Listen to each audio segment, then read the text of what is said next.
Hey, so good morning again. It is Wednesday, and I did actually work from home yesterday. I did not actually go into the office. I completely forgot I'd woken up late, and I forgot that I actually had reasons that I had to be home. My daughter was in a minor fender bender kind of recently, and I had to go pick up her car and things of that nature, so I did not actually go to the office yesterday. I just worked from home. I guess that is probably a ding against me, but bad timing. But this is something that's been planned for a while, so there was no choice. Um, anyways, so I still haven't been to the office after the long Memorial Day weekend. Um, anyhow, just here having coffee this morning, just sitting in my kitchen, and I'm up a little earlier today, so I have a little bit of time, but I need to still get ready and go. Um, just wanted to talk about something a little bit interesting too. I have a friend who is um, a journalist, um, and he does video journaling and does stories, does documentaries. He is so talented. It, he created like a little movie, which is just so good. I'm so impressed with him. I cannot even begin to tell you how impressive I find him. But this is his passion, and he's really working on taking his career to the next level. And left uh, any kind of like I don't know if he worked in corporate culture, but left his 9 to 5 to do this. And kind of like what I'm talking about here, just having different ways of being, and different ways of living. Not that corporate culture is the only way to exist, even in today's uh, world. It isn't. There are many ways of being. There are many ways to start up your own business or make money off of what you love doing. But I really, I admire people that do that. And I think that is the future that we should really try to move into because, again, with AI, which I'm going to bring up a lot, because that's kind of what this series or whatever it is I'm doing is about. With AI, I really do think ultimately there just simply aren't going to be as many jobs for people. And I know that there's the counter argument of the Industrial Revolution, and people were like, well, oh, everyone thought that back then too. And then it ended up being an explosion of jobs. Well, the reason why I think AI is going to eliminate them, if it is successful, which has yet to be seen at this point. Um, I think it will be successful though, but because it is a self-learning, so it's just going to teach itself and get better and better. But the reason is because any job that AI creates, ultimately AI can also do. So I don't know. Like that's to me, that's really the crux of it. Is that as it ramps up and as it teaches itself and as it starts building itself, like its own robots or whatever else, because it will have the ability to do that ultimately. Um, it's going to start to create the world it wants. Um, and that is a topic for another day because I have a lot more to say on that. But I don't want to get into that this morning. Anyways, whatever you know, whatever jobs it's taking, like for example, I don't want to be a prompt engineer. Okay. I'm just going to put that out there. I realize that some people are like, oh, you can make a lot of money being a prompt engineer. That sounds absolutely miserable to me. It's basically like pushing a button, all day. Um, I mean, it's a little bit more than just pushing a button, I guess I should say. Like, you do have to have some thought. You have to understand your product. You have to intelligently input what you want AI to do, so, and you have to understand the output to know that it has been done correctly. So, there is, there's more to it than just pushing a button. I shouldn't really say that, but there's not much more. And I'm not sure that I could spend 8 hours a day doing that. I I don't know. I know people are like, but you can make so much money. Um, I think for some of us, money isn't the end all be all, but it does help though. I mean, it's why we actually go in to work. It'd be great if companies really understood that, um,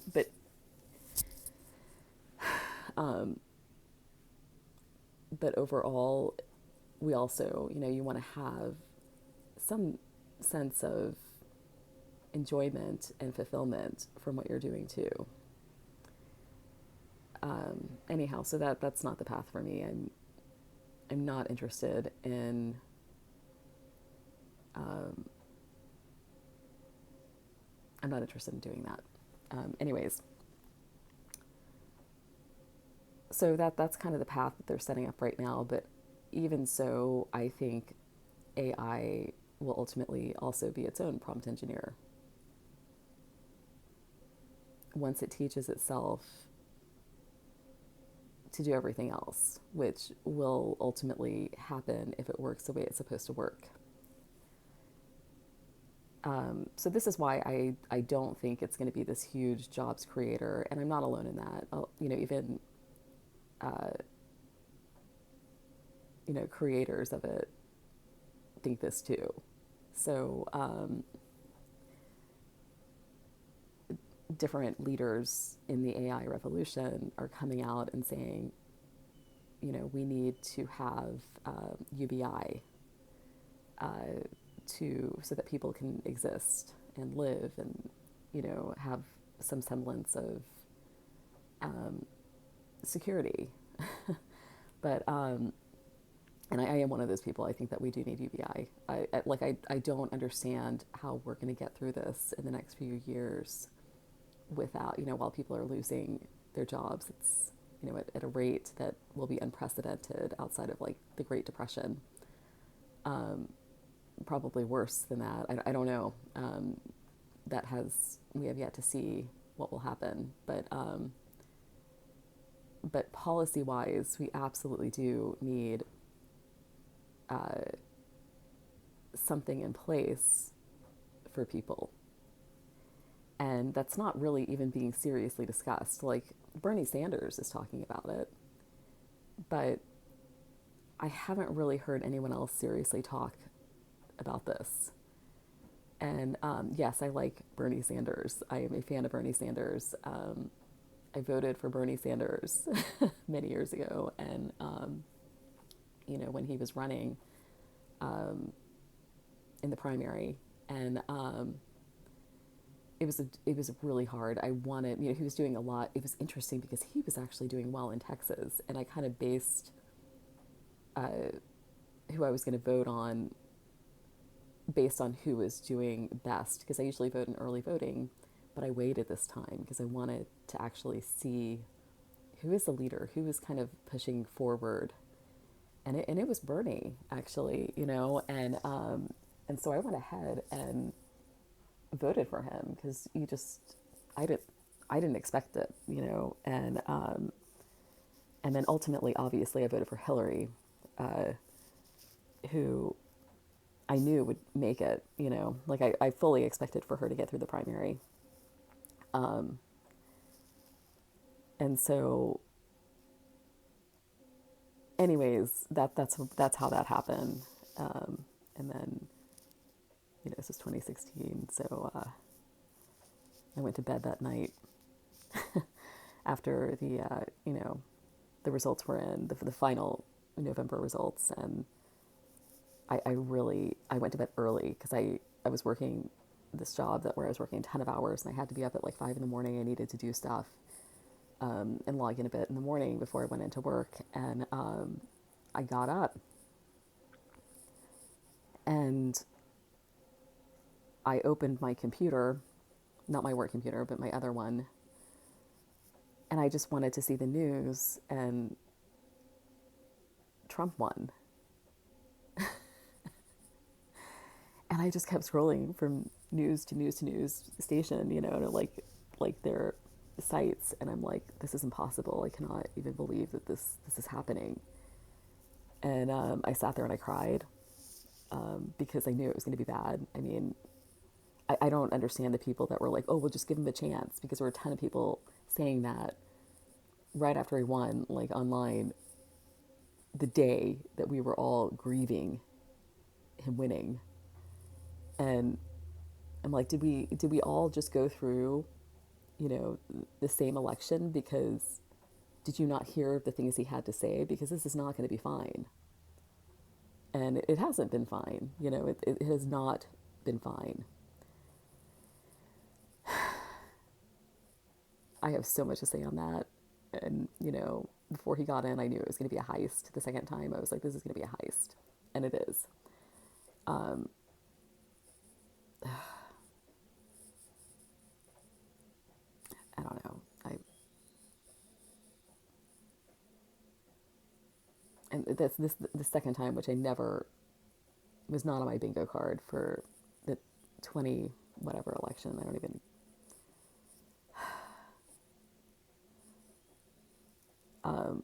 2024 election. Like, what year are we even in? Right? That's how I feel. It's just been the longest presidency ever since he won. I mean, the first month felt like a year. Anyways, yeah. Uh,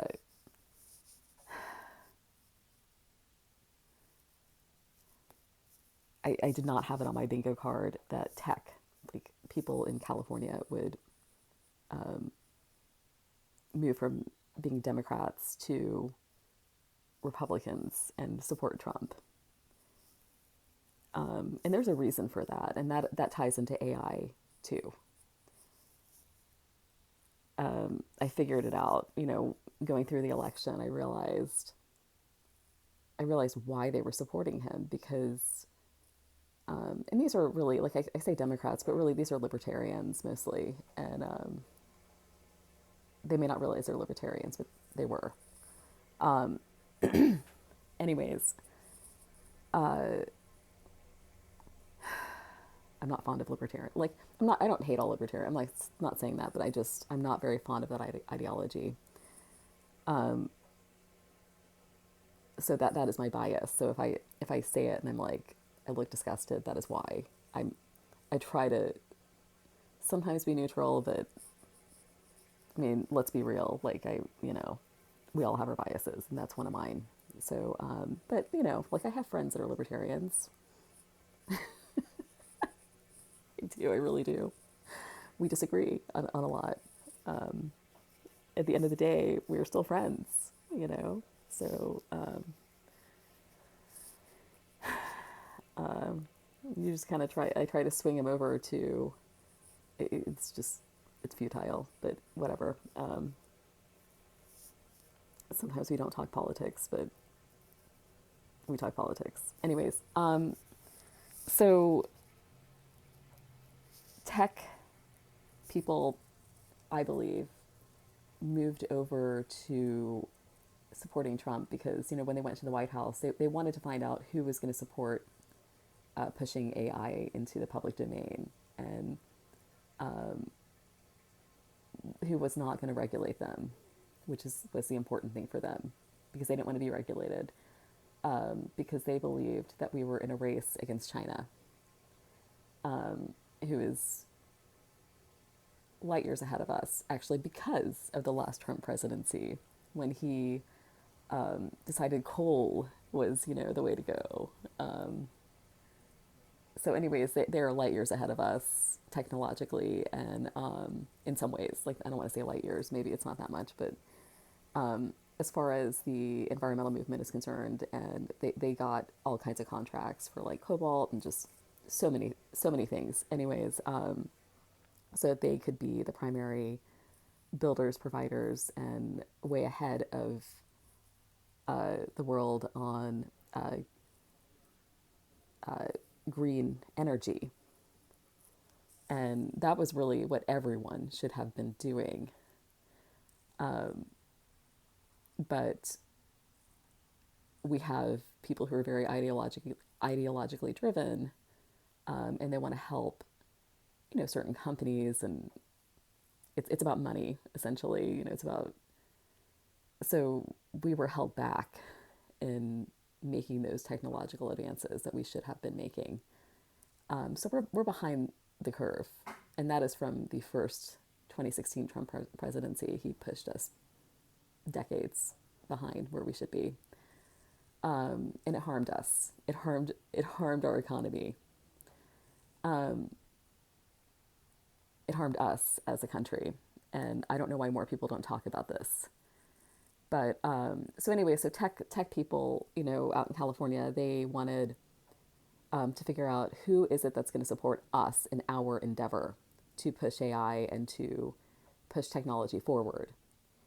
And and then I believe that they started to realize some of the problems with AI and how it is pretty much diametrically opposed to democracy.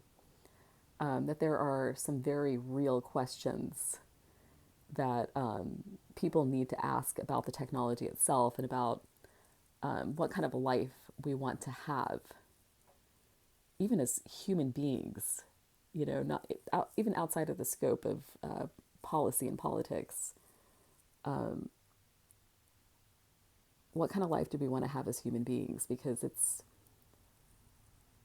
they knew once it ramped up that, it was going to be used for everything, including cameras and, like the flock cameras we have that use AI. Companies would use it, and it's just such a powerful tool that privacy would be a major issue for people. Um, anyways, it's pretty, the technology itself is a technology, but how people can use it can move in very dystopian ways.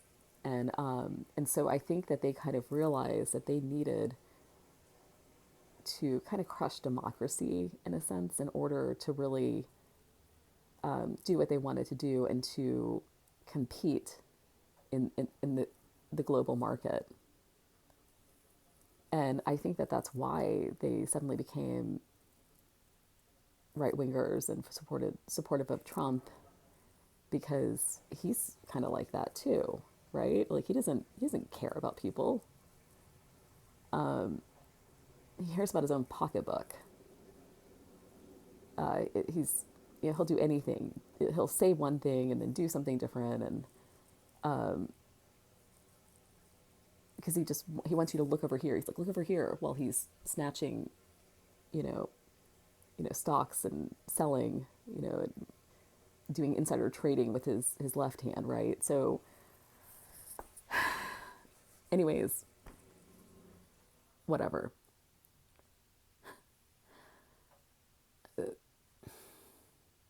And nobody's going to report on it.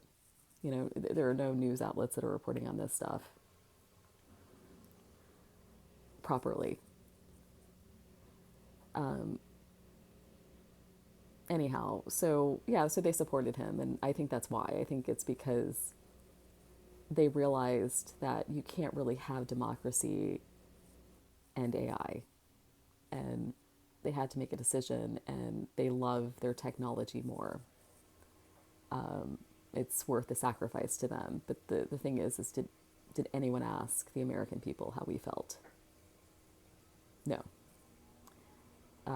Nobody has asked us how we felt. And it seems that the majority of us are now loudly saying we don't want this, because we don't. None of us do, except for, I guess, the people that it would benefit the most, who are already billionaires, or running my laundry. My washer's broken a little from the plumbing failure. My washer's a little broken. It still kind of works, but I have to get a new washer, and I just kind of put off getting a new one yet until I know what I'm doing in that room. But anyways, it doesn't work the way it's supposed to work anymore. So it's really loud, because it's trying to function, and I'm pretty sure it's just going to completely break at some point soon. But anyways, I'm going to use it till it completely breaks, and I guess I'll find something else. But anyhow, so that's what that noise is, if you could hear it. But anyways, that's why I think, and that's kind of a surface level explanation. Like, I could really dig into this, and I'm just not going to this morning. But that ultimately, there's so many pieces of pushing AI into the culture that is diametrically opposed to democracy, where a lot of our rights are just going to be non-existent suddenly, and it's going to be really hard to get those rights back once it's all rolled out. So, but in order to be competitive in the world, people feel that they need to compete against China and other countries that are using AI. So they're going to support whoever is going to give them the leeway to just do it. But yeah, now you do see some of those leaders, those AI leaders, coming out and saying, okay, this is wrong. And then, you had the Pope come out and talk about how different leaders across the world need to regulate it. And the Pope is spot on. It's a relief to hear his words. I haven't read all of his writing yet, but I'm going to maybe try and do that this weekend. I think it's like 43 pages. It shouldn't take too long, but anyways. So that's what I think happened with that.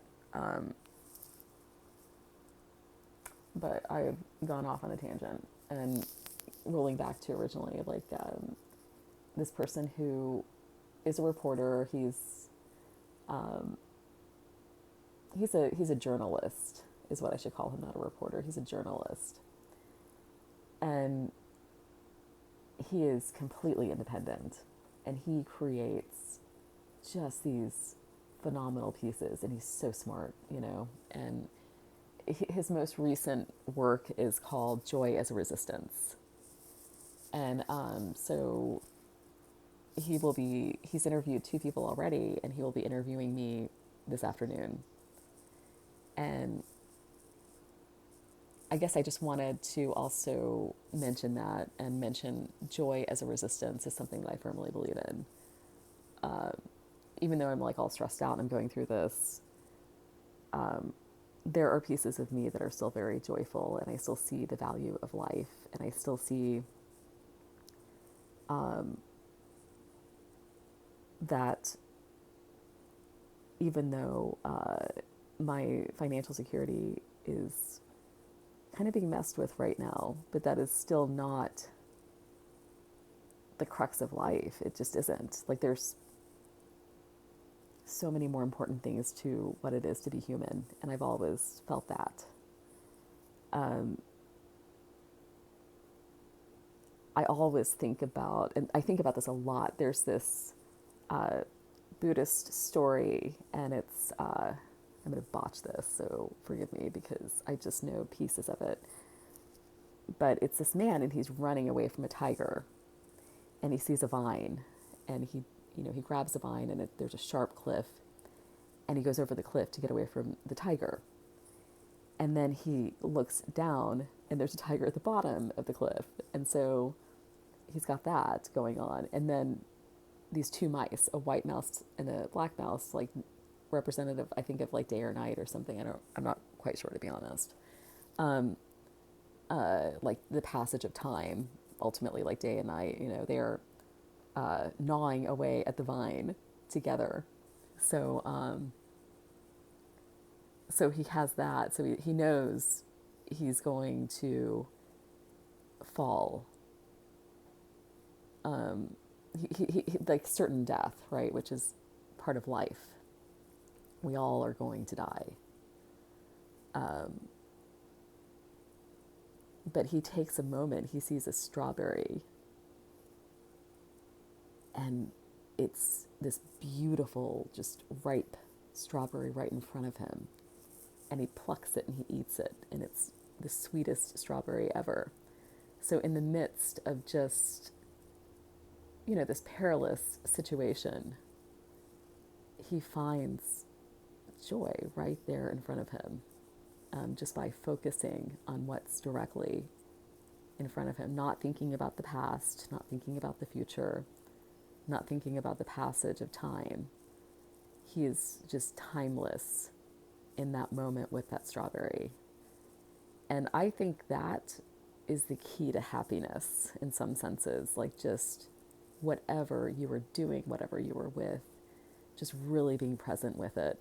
And which is why I also kind of talked about going outside the other day. Just being, not just walking from your car, from the building to your car, because you don't have the same benefits that you would if you just took time to really pay attention to the trees and the flowers and any plants around you, nature, and just like the squirrels, the birds, listening to them, and just really soak in and absorb those moments. And I think you'll find that you'll feel just a sense of joy, and maybe even can kind of relax and get your nervous system more regulated. So that's kind of what I do in the midst of everything, and just like finding the snail. And sometimes I'll just watch like an ant and watch where it goes and watch what it's doing. I like doing that. I like to just watch these little tiny creatures that are just, they have their whole world, that's different from ours, and but is still a part of our world. And they just have this whole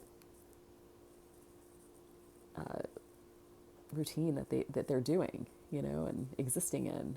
And I think that's really special. I really do. We're often so busy that we don't stop to notice all of this stuff going on around us.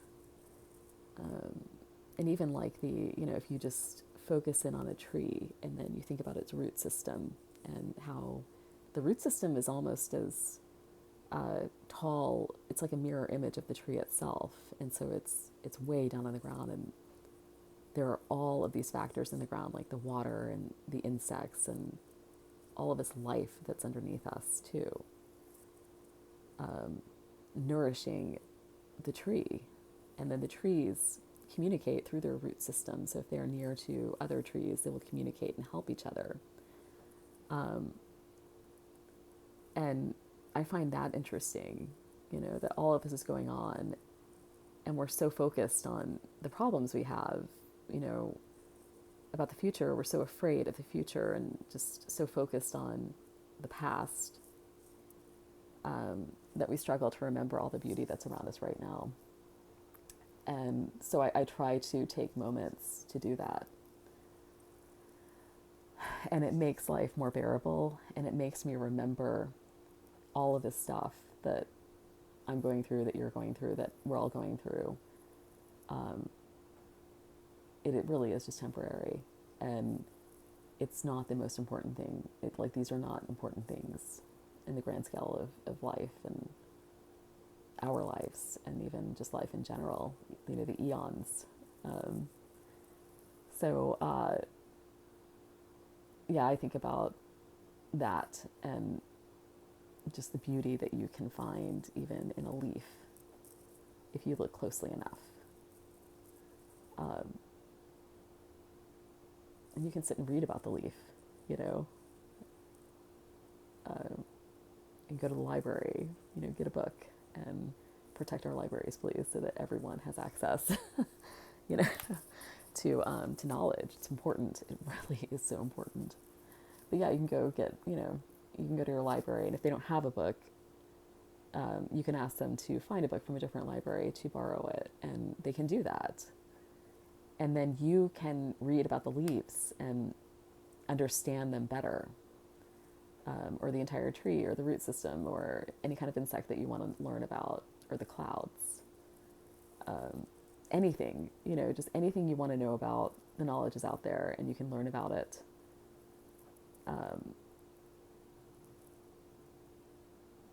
That I feel like we spend so much of our time on things that don't matter as much. Um, and I know that there would be people who would disagree with me and say, well, your livelihood matters. It's everything, you know, it's your entire lifestyle. Well, sure. Yeah. I mean, yes, like it does matter. I'm not saying it's not a factor. I'm just saying at the end of the day, that's not what you're thinking about. It just isn't. Uh, you know, I've had a lot of loss in my life. Um, a lot. I lost my entire family of origin when I was in my 20s. And, you know, into my very, very early 30s. Like, I was like, you know, 31.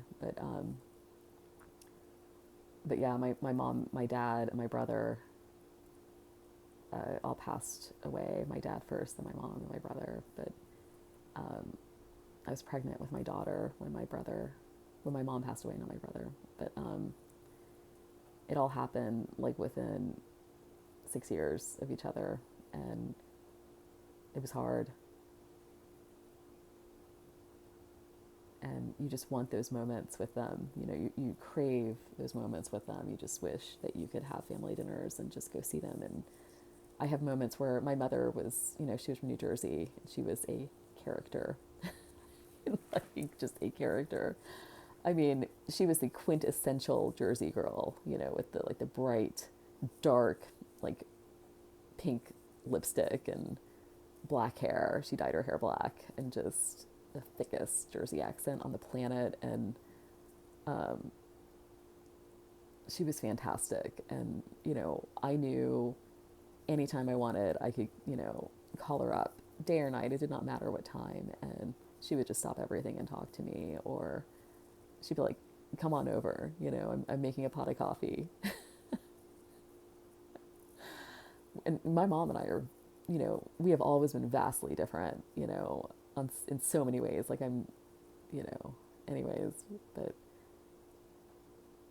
it just, we were also alike, you know, because yeah, pull up a seat. Hey, let me put on a pot of coffee. Like, pull up a seat. Let me make you some food. It's just the way of being.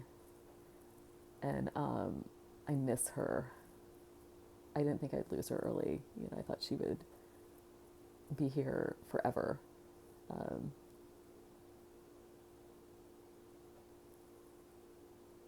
I love her so much. I really miss her. Anyways, my dad was fantastic too. I mean, he was actually my favorite person in the whole world. He was the most amazing dad. Just, if I needed anything anywhere in the world, like he was going to be there. And my brother and I, growing up, we were super close. We kind of lost some of that closeness as we became adults and just had our insanely busy schedules. But I didn't expect for him to pass away. And it was at a time when I was really busy, you know, I had a newborn, and I regret not taking the time to spend with him. But I mean, I didn't know he was going to, you know, I didn't know that was going to happen. And when you have a newborn, your life is insane. It's just, I mean, you just kind of, you barely even have time to shower or eat. much less anything else. So we just kind of, I didn't see him for like a year. Maybe, like, anyways, yeah. But so there was that, and I've lost friends, good friends along the way, just randomly, and my husband, you know. So I've seen a lot, like I've just had a lot of really hard hits type losses. Like it's very things that turn your life upside down and nothing is ever the same again, lost. So through my experience, I can tell you right now, at the end of the day, you are not thinking about your job. And I know people say that a lot, like you don't wish, when you're in your deathbed, you don't wish that you had spent more time in the office. You really don't. Like you really, it is the last thing you even care about at all when you were coping with the loss of a loved one and you were watching them pass from this world, or you have watched them pass. It just kind of puts into focus what actually is important. And so we have to survive, right? I mean, you have to have something so that you can be secure. But I think we need to really work hard to have some protections in our country again, like in the U.S. at least, and that's going to be a big fight. But also I believe in many ways as AI ramps up, we need to figure out a different way to be, and we can just like leave it, the rest of this shit behind, because people are talented. You know, there are other ways of existing on the planet, and we are not there yet. There's not really a framework to have this quality existence where people are thriving. But I kind of believe that how we define thriving needs to change. And that's just from my own experience of loss. Like I don't care how many cars you have, like I really don't. Like my house is a 1,100 square foot house with one bathroom. And we could have bought a bigger house years ago, but we didn't because this was enough. There was no need. Like I did think about buying a different house, especially my daughter age. I was like, we need another bathroom, but we've made it work. And I eventually just want to be like a one car household. Like my daughter has one, I have one, and ultimately I don't even want to have a car. I hate driving, and if you know me really well, I absolutely loathe it. My little grocery store that was walking distance from me closed years ago, and I was devastated because I really enjoyed walking to the grocery store with my little cart, like not like a shopping cart, but like I had this little wagon that I would pull and just get my groceries and come home, and you just feel relaxed. It's like it's a relaxing experience to do that. And when it closed, I was forced to go to Kroger, which in my city we call it Murder Kroger because of the parking lot. Originally it was Murder Kroger because of the parking lot being impossible to even park. Like you feel like you're going to hit a pedestrian. You feel like you're going to get hit. I was almost hit in that parking lot many times. And we also call it Rat Kroger because they had a problem with rats in the bread section. I mean, like really bad. Like in daytime, there are just rats like running around. They had to shut the store down, I think. I don't remember, but to get it under control. But anyways, I'm forced to go there, and it is what it is. they always have what I want. They have the better fruit out of some of the other stores. Like, it actually tastes flavorful. Um, I tried Aldi fruit once and it tasted like nothing. And I was like, maybe it's just that one time. And then I did it again and the same thing, even though it's organic and um, less expensive. I don't know what farms they buy their fruit from, but it just doesn't taste like anything. So I went back to Kroger because at least their fruit tastes like some, like at least mostly what it's supposed to taste like. So um, anyhow,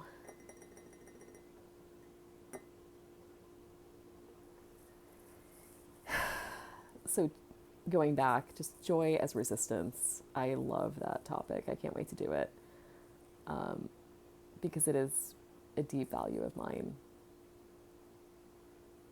And we're going to need a lot of that in the future as we ramp up AI and we all lose the things that we've considered to be joyous.